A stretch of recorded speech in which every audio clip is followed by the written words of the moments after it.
Bueno, gente, vamos a dar inicio a la clase número 4, que en este caso lo que nos va digamos, nos convoca, si se quiere decir, es algunos conceptos básicos que tienen que ver con la unidad número 3, que aborda la parte de reactividad química. Dentro de la misma, nosotros vamos a tratar de abordar conceptos que de alguna manera ustedes ya vieron en química general, pero desde la perspectiva de la química inorgánica, y que tienen que ver sobre todo la reactividad de tipo ácido-base como la reactividad asociada desde el punto de vista redox.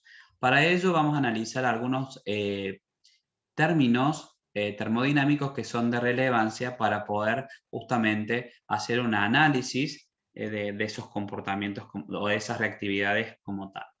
Para ello nosotros lo primero que tenemos que definir qué es el aporte que nos da la termodinámica a la hora del análisis de la reactividad química. Y bueno, si ustedes, uno puede de alguna manera ver la etimología de la palabra, termodinámica está asociada, si se quiere decir, a la potencia del calor, y de alguna manera una rama de la física y también de la química, o de la físico-química, porque están muy involucrados, que esto de los intercambios de energía que se producen tanto en procesos físicos como en procesos químicos. Y de alguna manera la termodinámica, desde el punto de vista químico, a nosotros nos permite predecir o estimar la reactividad, siempre analizando constantes de equilibrio. Dentro de constantes de equilibrio, no solamente las que uno puede calcular, sino una constante ácida, un KPS, una constante que se obtiene a partir de un potencial redox, y que nos puede dar ideas, si se quiere decir, cómo son las propiedades de los reactivos o reactantes, como ustedes quieran, y de los productos de una reacción. Entonces, toda esta información de dónde está el equilibrio posicionado y del valor de la constante que uno pueda obtener es de mucha injerencia en la aplicabilidad y en el interés de la química. ¿Por qué? Porque ustedes como futuros profesionales en la ingeniería química, es de relevancia para ustedes en todo proceso fijarse dónde está la posición del equilibrio, y si para alcanzar esa posición del equilibrio necesito cambios, como por ejemplo eh, flujos de energía, y si tengo algunas situaciones de cambios de presión. Entonces, todo eso, obviamente que cuando uno quiere ponerlo en la balanza es muy importante. ¿Por qué? Porque siempre como ingeniero químico uno tiene el desafío de obtener el mejor rendimiento, o sea, lo más desplazado del equilibrio hacia los productos posible, donde involucre el menor consumo de energía y que las condiciones de presión sean lo más amigables posible. ¿Está? Entonces, si ustedes se fijan, y ahí destacado, uno de los aspectos más importantes de la química, de alguna manera, es el flujo de energía, y también si se puede obtener producción de la misma en un proceso químico. Las reacciones químicas involucran cambios de energía, obviamente. Esos cambios de energía pueden ser desde dos puntos de vista, uno desde la generación y otro desde el consumo de energía. Por ejemplo, si uno quema gas natural, eso para una industria es fuente de energía. ¿Por qué? Porque muchas veces es el punto de pie inicial para distintos procesos o dentro de la línea de producción. Pero, por ejemplo, si uno quisiese generar hidrógeno y oxígeno a partir de agua, lo tiene que hacer generalmente se hace a partir de un proceso de electrólisis, y en el proceso de electrólisis seguramente voy a necesitar algo que me dé energía, ya sea una batería o una pila, algo que permita que tenga un flujo de electrones que lleve justamente a la electrólisis del agua. Pero ese flujo de electrones hay que impulsarlo, y eso justamente requiere energía. ¿Está? Entonces, dentro de la termodinámica, todos aquellos aspectos que estén asociados a los cambios de energía en un proceso químico se estudian a partir de la termoquímica como tal. ¿Está? Bien. Para que se pueda realizar una reacción química de alguna manera, para que uno pueda valorar y decir, bueno, esta reacción va a ocurrir en tiempo y forma que sean convenientes, si se quiere decir, para los desafíos que uno quiera emprender y para el producto que se quiera obtener, uno tiene que tener en cuenta dos factores importantes. Por un lado, el termodinámico, que de alguna manera el termodinámico nos va a dar información si esa reacción es espontánea o no, si va a ocurrir sin la intervención externa y de alguna manera nos da información de la posición del equilibrio. Eso es importante tenerlo presente porque es lo que les comentaba anteriormente. Uno generalmente quiere que una reacción ocurra sin que nosotros tengamos que intervenir sobre ella. Y a su vez que esté lo más cercana al que nos permite que la posición del equilibrio esté lo más desplazada a su producto posible. ¿Por qué? Porque eso va a garantizar seguramente el mayor rendimiento de la misma. Pero, ¿qué sucede? La termodinámica no nos da información de cómo ocurre la reacción o cuáles son los mecanismos de reacción, ni tampoco de la velocidad de la misma. Para ello, nosotros tendríamos que abocarnos al estudio de la cinética química, que es un área que ustedes ya vieron en química general, pero que no vamos a abordar en química inorgánica, dado que ustedes tienen materias específicas, sobre todo de la especialidad a partir del tercer año, que abordan dicha temática. Entonces nosotros lo que vamos a tratar de hacer es abordar conceptos básicos, digamos, un pequeño repaso general de lo de química general para poder avanzar sobre reactividad ácido-base y redox.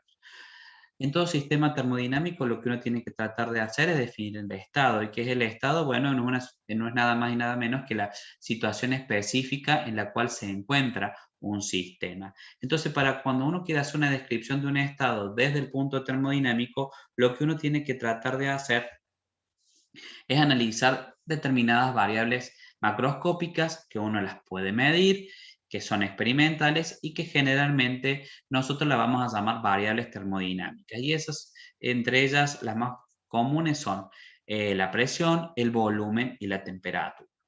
Estas variables, de alguna manera, son independientes. ¿Por qué? Porque muchas veces cuando uno quiere conocer una variable o quiere fijar el valor de una variable, es suficiente con fijar otras dos como para que el sistema se amortigüe a los valores que estamos definiendo. Una de esos ustedes pueden ver, por ejemplo, la ecuación de los gases ideales, que es una ecuación de estado donde tenemos P por B igual a NRT. Si ustedes se fijan de alguna manera, si están trabajando con un determinado mol de un gas y fijan, por ejemplo, temperatura y presión, automáticamente ya queda fijado el volumen. No es algo experimental que nosotros tengamos que hacerlo. O si fijamos presión y fijamos el volumen, y de alguna manera tenemos determinada cantidad de gas, automáticamente la temperatura queda definida en ese proceso. Entonces, estas variables que son independientes unas de otras son las que se llaman variables de estado. Entonces, cuando uno puede expresar una combinación de estas variables de estado a partir de una expresión matemática, de alguna manera encuentra lo que se conoce como una ecuación de estado y uno tiene que tener presente que estas variables en muchos de los casos se consideran funciones de estado del sistema. ¿Por qué? Porque el valor que van a adoptar va a depender del estado inicial y el estado inicial y del estado final en el cual el sistema se encuentra. Bien, dentro de la termodinámica nosotros tenemos que considerar distintas leyes. Una de las más importantes, la primera, que nos da el enunciado de la conservación de la energía. En cualquier proceso la energía se conserva, no hay destrucción de la misma. Si se conserva, no se crea, no se destruye, sí se puede llegar a transformar. Ustedes vieron que uno puede llegar a tener energía potencial que se puede transformar en energía cinética. Solamente una transformación, no hay ni una creación ni una destrucción. Si ahora nosotros lo llevamos a términos un poco más centrados en un sistema cerrado es el sistema donde nos permite solamente intercambio energético, pero no hay intercambio de materia con el medio ambiente, uno puede decir que la energía intercambiada en forma de calor y de trabajo con el sistema y de los alrededores es igual a la variación de la energía interna del sistema. De alguna manera uno puede decir que la energía interna que tiene un sistema o esa variación se puede manifestar en el calor, en el trabajo que podemos hacer. Es como decir, nosotros no podemos medir toda nuestra energía interna, pero sí sabemos cuánta energía interna o cuánto puede variar en base al calor que podemos sudar o también al trabajo que podemos llegar a realizar. Entonces, de alguna manera la energía interna es la sumatoria de todas las energías que tiene un sistema. Desde el punto de vista un poco más químico, si se quiere decir, la energía interna está relacionada con la energía electrónica, con la energía de traslación, con la energía de vibración y también con la energía rotacional. Y el cambio de energía interna, o sea, los cambios que puede haber, no lo vamos a poder medir, digamos, la energía interna no se puede medir de forma absoluta, pero sí podemos medir sus variaciones. Y esas variaciones las podemos ver en base al calor del sistema que puede recibir o que el sistema puede entregar, o al trabajo que pueden hacer sobre el sistema o que el sistema puede realizar. Teniendo en cuenta esta situación y llevándolo a la química, uno puede analizar lo que se llama los calores de reacción, ¿sí? Y de alguna manera, a partir de cómo se hacen de cómo sean las condiciones de operación de estas reacciones químicas, uno puede pensar si podemos medir bajo esas condiciones cambio de energía interna o lo que se conoce el cambio de calor asociado cuando la presión se mantiene constante. Entonces, las reacciones químicas las podemos realizar o bien a volumen constante, en este caso lo que se va a utilizar es un reactor que tiene paredes rígidas y que está cerrado herméticamente. Debido a esta situación, como no hay cambio, el volumen se mantiene constante, en estas condiciones uno puede decir que el sistema no va a poder realizar trabajo y el calor desprendido o absorbido en este sistema va a ser exactamente igual al cambio de energía interna. Entonces, esto es una condición del laboratorio que nos permite analizar el cambio de energía interna de un sistema. ¿Qué sucede ahora? Bueno, si nosotros estamos trabajando no a volumen constante, sino que estamos trabajando a presión constante, que es de alguna manera una de las condiciones que generalmente utilizamos o que se utiliza en la vida profesional, fíjense en que bajo estas condiciones el calor involucrado, absorbido, perdido, es lo que se conoce como cambio de entalpía. Y bueno, justamente lo que les decía, este calor involucrado es uno de los más importantes desde el punto de vista de la ingeniería y también de la especialidad que ustedes persiguen. Bien, dentro de estos calores de reacción, y ya habiendo definido que la presión la vamos a mantener constante, de alguna manera en este proceso, nosotros podemos recordar el concepto de entalpía estándar de formación. El concepto de entalpía estándar de formación es el calor generalmente involucrado cuando se forma un compuesto a partir de sus elementos en estado estándar. ¿Y qué significa el estado estándar de una determinada sustancia? Bueno, hacemos referencia cuando estamos hablando del estado más estable a una presión atmosférica de un bar, que relativamente es aproximadamente una atmósfera, y que vamos a considerar en la mayoría de los casos como 25 grados centígrados. Es importante remarcar que el estado estándar está definido solamente a partir de la condición de la presión. Nosotros también hacemos referencia a 25 grados porque es como está tabulado, pero por ejemplo, una condición normal de presión y temperatura que es 0 grados y una atmósfera de presión también es una condición estándar, solamente que estamos definiendo un determinado valor de temperatura. Bueno, entonces lo que les comentaba recién, esta entalpía estándar de formación para una determinada sustancia, en realidad generalmente para un determinado compuesto, es el calor involucrado cuando se forma un molde de su compuesto a partir de sus elementos, todos en estado estándar. Entonces, en este caso, por ejemplo, la entalpía estándar de formación del dióxido de carbono es de menos 393,5 kJ por mol. ¿Y cómo se dio esto? Bueno, a partir de la reacción de el carbono grafito en estado sólido y el oxígeno en estado gaseoso, que son justamente los estados elementales del carbono y del oxígeno. La combinación de los mismos lleva a la formación del dióxido de carbono.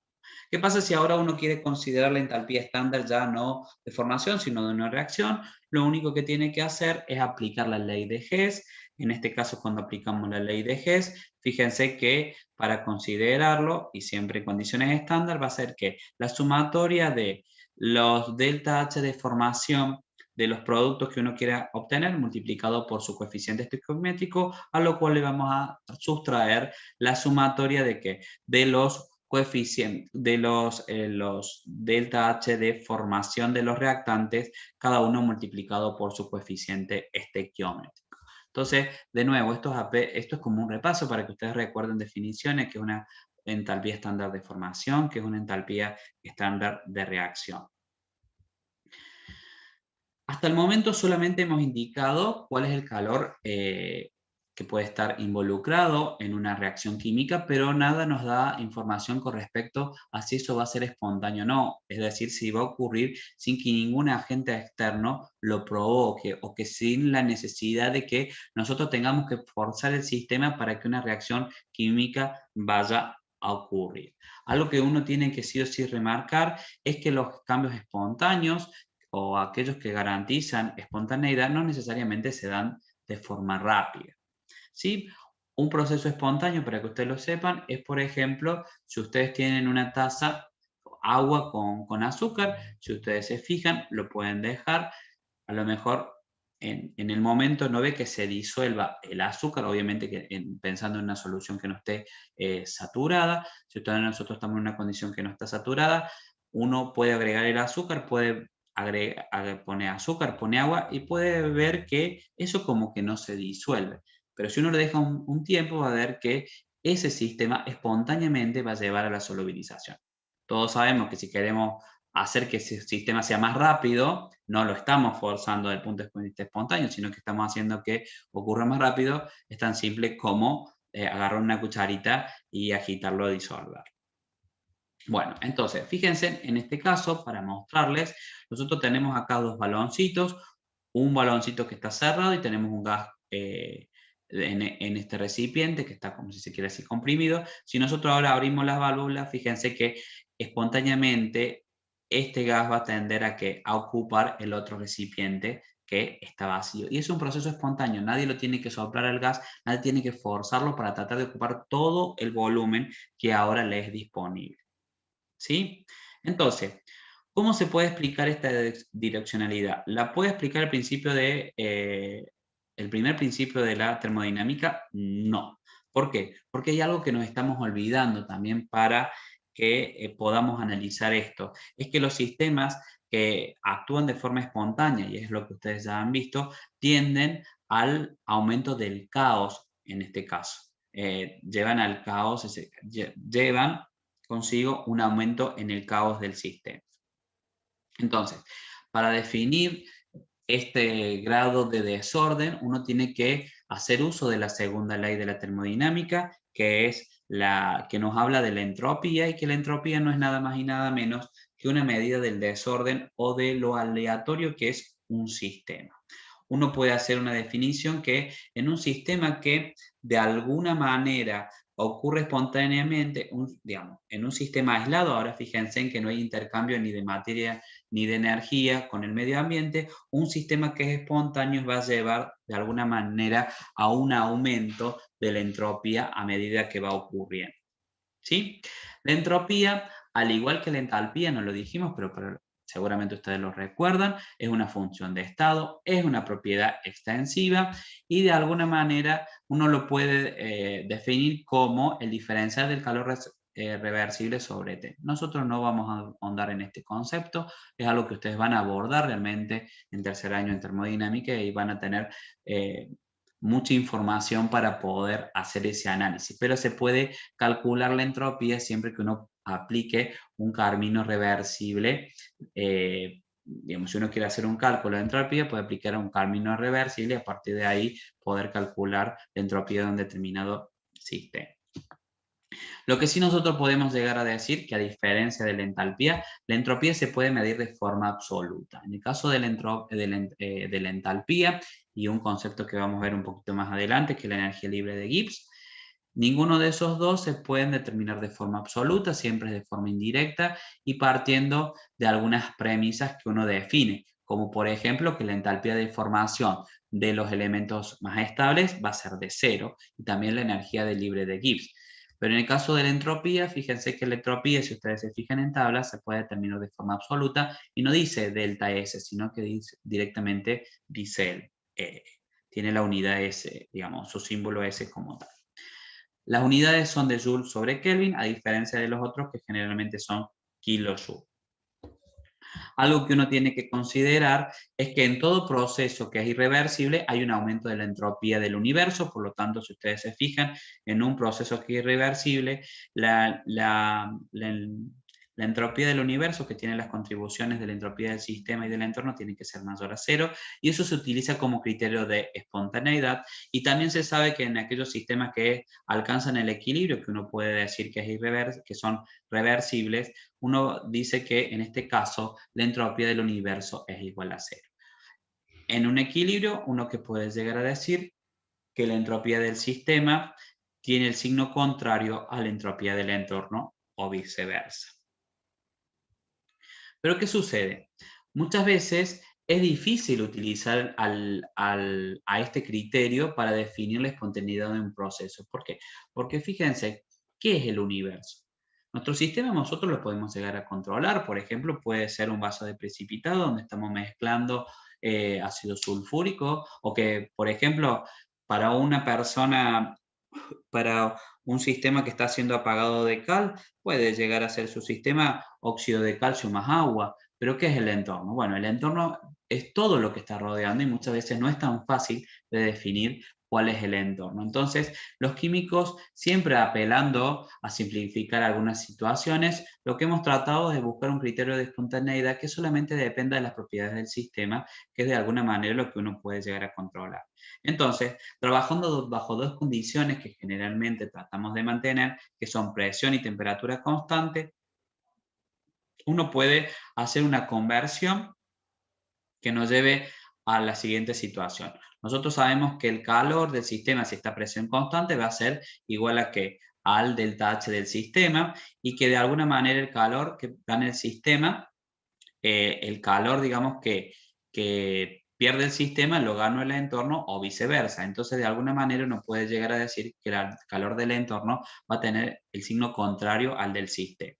Nosotros de alguna manera podemos hacer esta conversión, el delta S del entorno va a ser igual al menos delta H del sistema sobre T, y si ahora nosotros a todo ello lo incorporamos dentro de la definición de criterio de espontaneidad, fíjense en que aparece esta ecuación donde menos T por el delta S del universo para nosotros ahora va a ser igual a, si ustedes de alguna manera lo consideran, va a ser igual al delta H, al delta G del sistema, ¿sí? Entonces ahora vamos a generar una variable termodinámica que es función de estado también, pero que solamente va a depender de las propiedades del sistema. Pero bueno, solamente va a ser criterio de espontaneidad bajo estas dos condiciones. Fíjense, el calor tiene que ser medido a presión constante, por lo tanto una de las situaciones es a presión constante,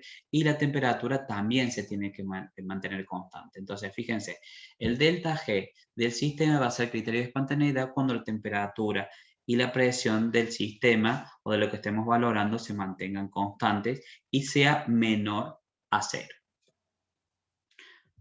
Bien, de nuevo, algunas consideraciones que nosotros habíamos remarcado aquí. Criterio de espontaneidad solo a presión y temperatura constante, y tiene algunas consideraciones. Cuando el delta G es menor a 0, podemos decir que estamos ante la presencia de proceso espontáneo. Cuando es mayor a 0, el proceso no va a ser espontáneo, pero el inverso sí. Y bueno, ya sabemos que cuando el delta G es igual a 0, el proceso reversible es un proceso que se encuentra en equilibrio y por lo tanto es reversible. Bien, a temperatura y presión constante, el sentido de la espontaneidad se da siempre en el sentido donde disminuye la energía libre de Gibbs, que es justamente lo que nosotros estamos remarcando en este sentido. Y también podemos de alguna manera calcular un delta G estándar, que es lo que nos infieren las tablas, porque las tablas están dadas en condiciones, están medidas en condiciones estándar, y a partir de ahí uno puede calcular, a partir de la relación del delta H estándar y del delta S estándar, el delta G estándar, o directamente lo podemos hacer el cálculo a partir de tabla.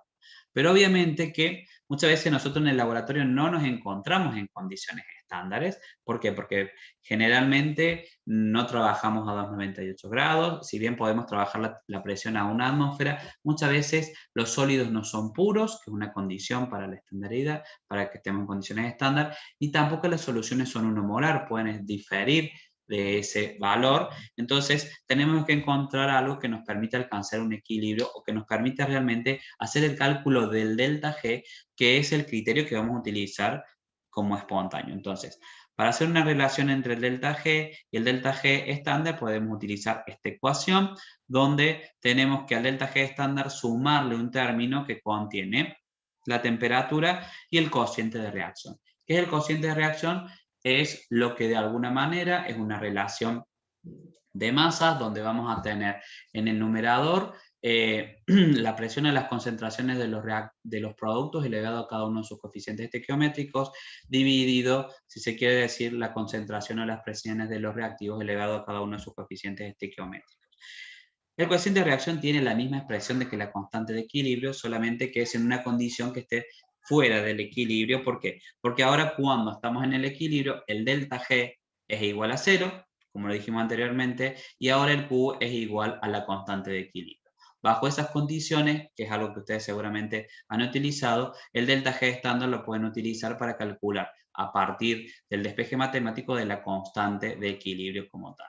De nuevo, valores que nosotros tenemos que tener en cuenta. Cuando el constante de equilibrio es mayor a 1, vamos a tener un delta G estándar negativo, y eso me está indicando que el equilibrio se está posicionando sobre los productos. Cuando tenemos esta situación que la constante es igual a 1, el delta G es 0, se puede decir que tanto la formación de los reactivos como de los productos está favorecida de manera igualmente favorecida, y en el otro caso, en el otro extremo, ahora cuando nosotros tenemos una constante menor a 1, el delta G estándar nos va a dar negativo y nos vamos a encontrar que en esa condición se favorece la producción de reactivos con respecto a los productos, que uno podría esperar desde el punto de vista ingenieril, que no sería una condición que uno esperaría. Generalmente uno quiere buscar las condiciones, ya sea modificando o de alguna manera perturbándolo, y eso tiene que ver un poco Le Chatelier, bueno, buscar que justamente este equilibrio se desplace hacia la formación de los reactivos, perdón, hacia la formación de los productos, que es el interés que tenemos en todo proceso industrial. Bueno, en este caso lo que les quiero mostrar es justamente una situación donde el delta G es negativo. Fíjense que este es el G de los reactivos, esta es la energía libre de Gibbs de los reactivos, esta es la diferencia, esta es la energía libre de Gibbs de los productos. Cuando hacemos esta diferencia nos da un delta G negativo, y eso de alguna manera, fíjense que cuando va avanzando la reacción, el punto de equilibrio se encuentra más próximo hacia los productos que hacia los reactivos. Y eso nos está indicando justamente que la constante de equilibrio va a ser mayor a 1. Bueno, ahora les propongo dos ejercicios que están de alguna manera en la guía, como para podemos dar una finalización a esta parte de la introducción, y veamos qué les parece. El ejercicio 1 dice: indique verdadero y falso. ¿La energía total siempre se conserva en las reacciones químicas? ¿Sí o no?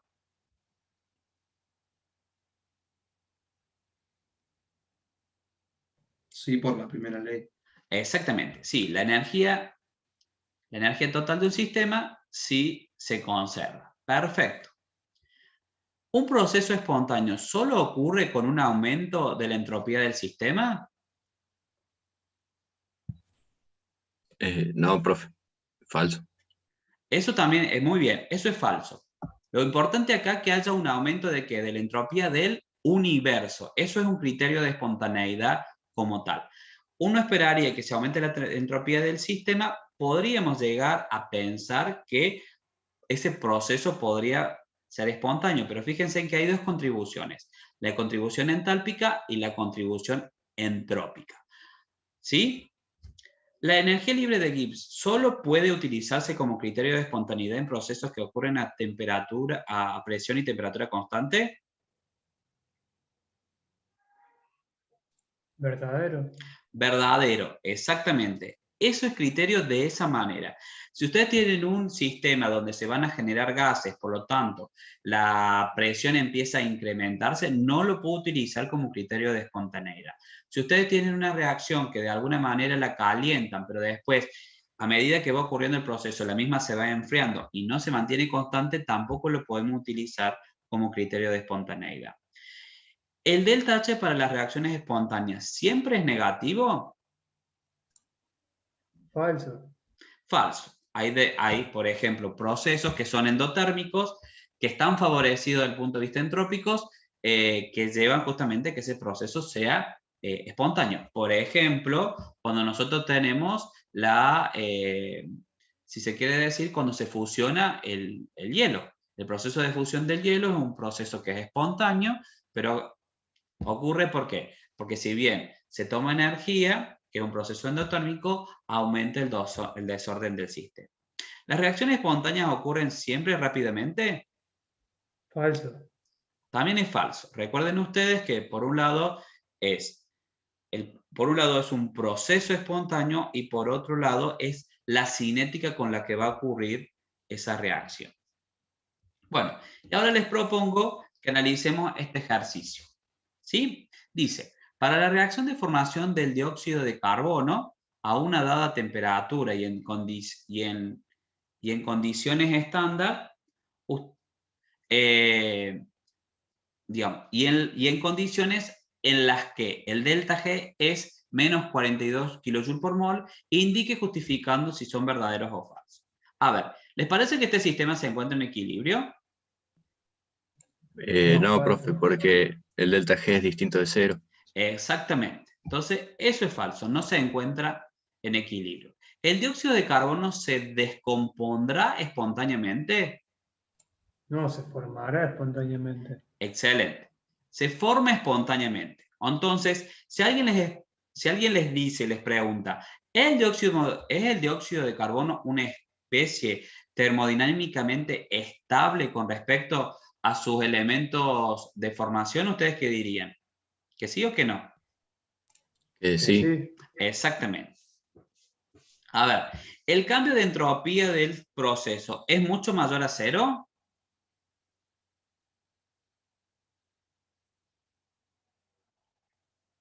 Me parece que no.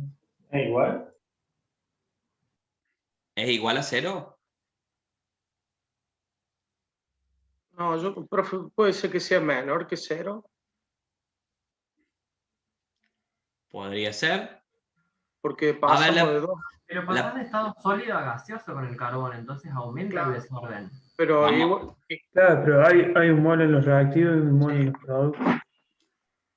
A ver, vamos a hacer el análisis. Generalmente, para analizar la entropía, nosotros nos tenemos, y sobre todo si estamos evaluando el sistema, tenemos que hacer referencia a los estados de agregación de reactivos y productos, y eso nos va a dar mucha información.